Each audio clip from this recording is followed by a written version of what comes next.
This Torah class is brought to you by TorahAnytime.com. Okay, welcome friends. Today is Erev Tishah B'Av, Chesav. I want to share with you a thought about something that occurred on Tishah B'Av 208 years ago.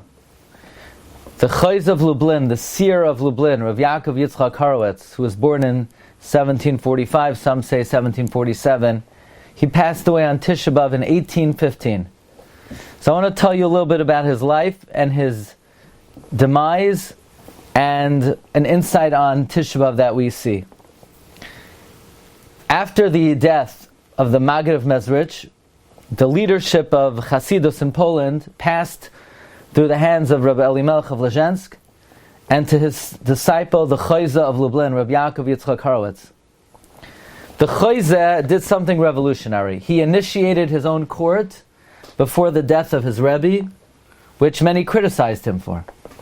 However, it was the derech of Polish Hasidus to constantly expand and re-examine and search for deeper meaning, even if it meant discarding some of the hard-won gains of previous Rebbes.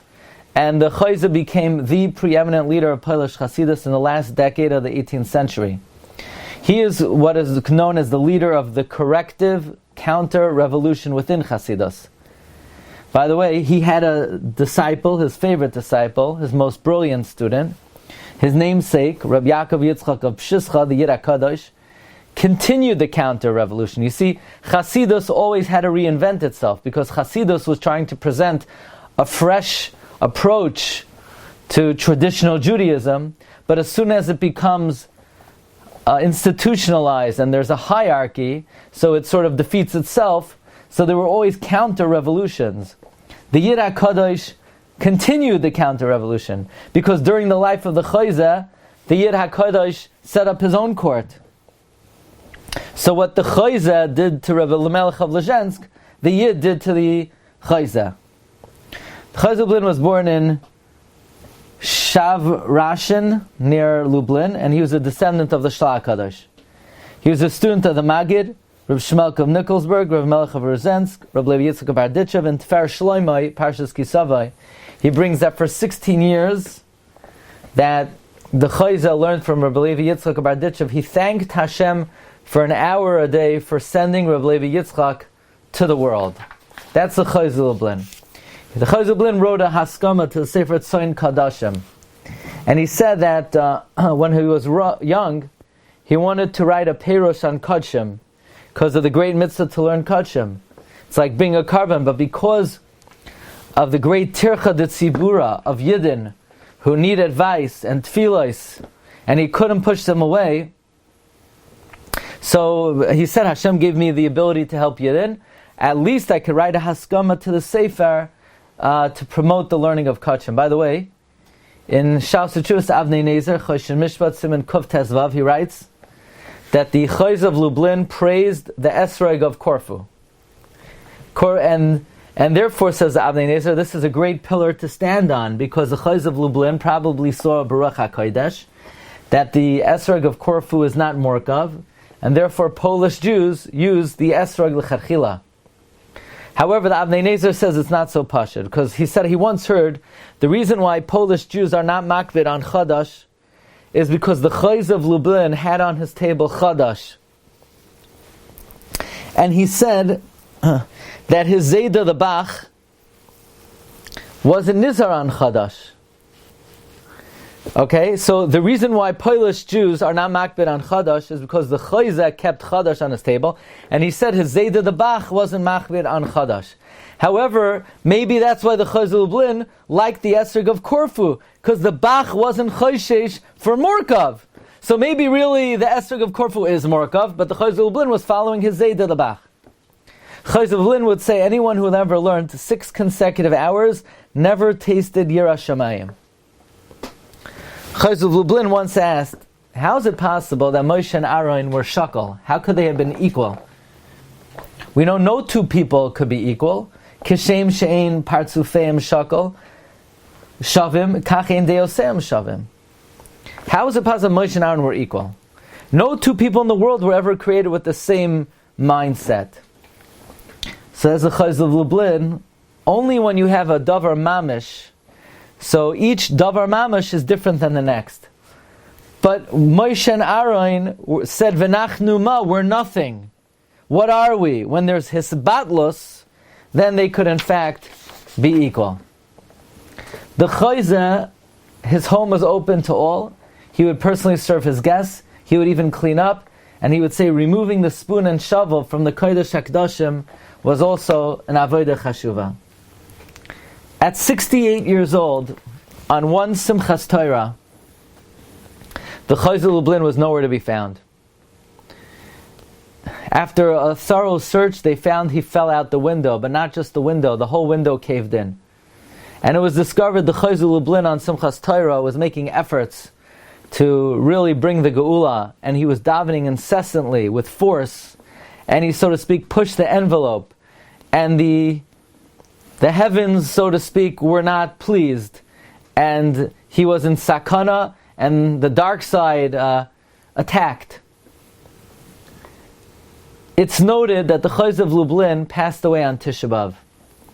When I heard this was very, this really shook me to the core. That the Chozeh of Lublin, so to speak, had a nefila on Simchas Torah, and he passed away on Tishah B'Av. Because I've been studying this subject for a long time, the connection between Simchas Torah and Tisha B'Av. We know the Regina Rebbe, the Rebbe of Regin, pointed out there's a connection between the 9 days of happiness of Sukkot, culminating in Simchas Torah, and the 9 days of sadness in Av, culminating in Tisha B'Av. That Simchas Torah and Tisha B'Av are sort of two opposites, but they're connected.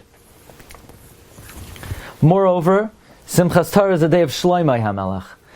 On the 7 days of Sukkot, there are 7 Oshpizin, but Shlomo is the personality connected with Shmini Atzeres Simchas Torah. Even on Shmini Atzeres, we read the Haftarah, Shloimei bless the people. The personality connected with Tisha B'Av is Yirmiyah Hanavi. Yirmiyah was born on Tisha B'Av.